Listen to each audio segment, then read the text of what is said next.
शांत और हरा भरा गांव था, जिसकी गलियों में सुबह सुबह पक्षियों की चहचहाहट गूंजती थी।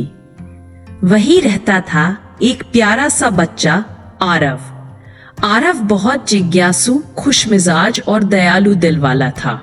उसे जानवरों से बहुत प्यार था।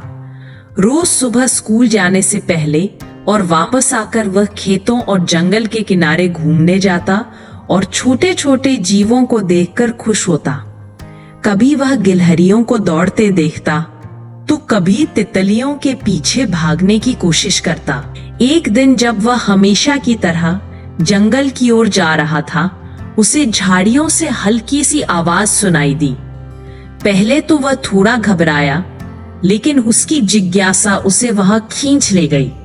वह धीरे धीरे झाड़ी के पास गया और झुककर देखा तो उसकी आंखें चमक उठी। वहां एक छोटा सा सफेद फूल जैसा खरगोश बैठा था। उसकी लाल चमकती आंखें और लंबे कान उसे और भी प्यारा बनाते थे, लेकिन वह सहमा हुआ था, जैसे उसे इस जगह और इंसानों से डर लग रहा हो। आरव ने मुस्कुराते हुए कहा, डरो मत छोटे दोस्त, मैं तुम्हें कुछ नहीं करूंगा। खरगोश ने आरव की तरफ देखा, पर फिर सिर घुमा लिया।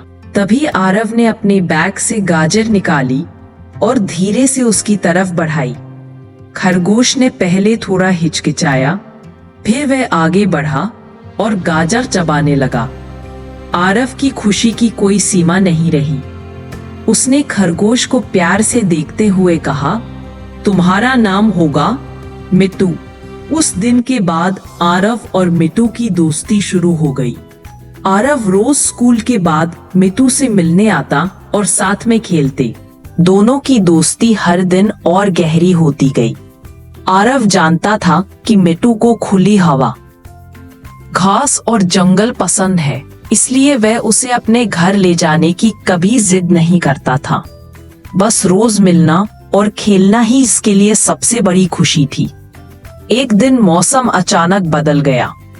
काले बादल छा गए और तेज हवा चलने लगी। देखते ही देखते बारिश शुरू हो गई। आरव छत के नीचे खड़ा सोचने लगा, मिट्टू वो कहाँ होगा? क्या वह बारिश में ठीक होगा? चिंता ने उसे चैन नहीं लेने दिया। वह बिना छाता लिए बारिश में ही मिट्टू को ढूंढने निकल पड़ा। जंगल में पानी भर चुका था, झाड़ियां भीगी थी। आरव मिट्टू को पुकार रहा था, मिट्टू तुम कहाँ हो?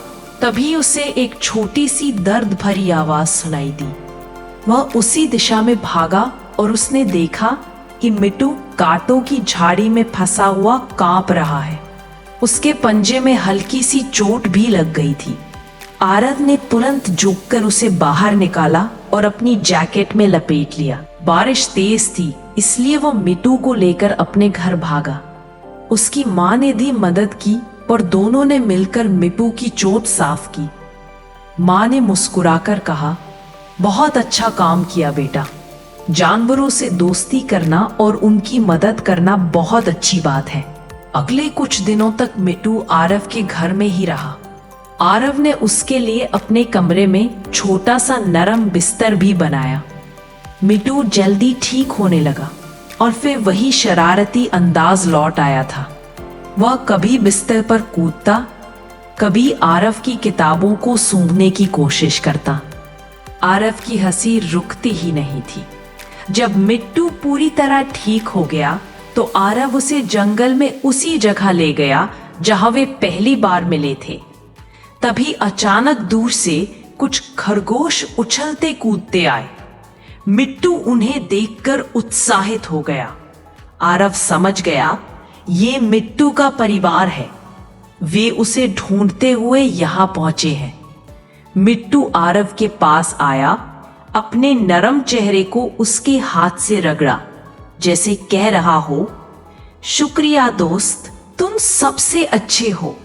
आरव ने उसके सिर पर हल्के से हाथ फेरा और मुस्कुराकर कहा, जाओ मिट्टू, अपनी दुनिया में खुश रहो, हम फिर मिलेंगे। आरव ने उस दिन एक बहुत बड़ी बात सीखी। दोस्ती सिर्फ साथ रहने का नाम नहीं, दोस्त की खुशी समझने का नाम है और उनकी ये अनमोल दोस्ती हमेशा दिलों में जिंदा रहेगी।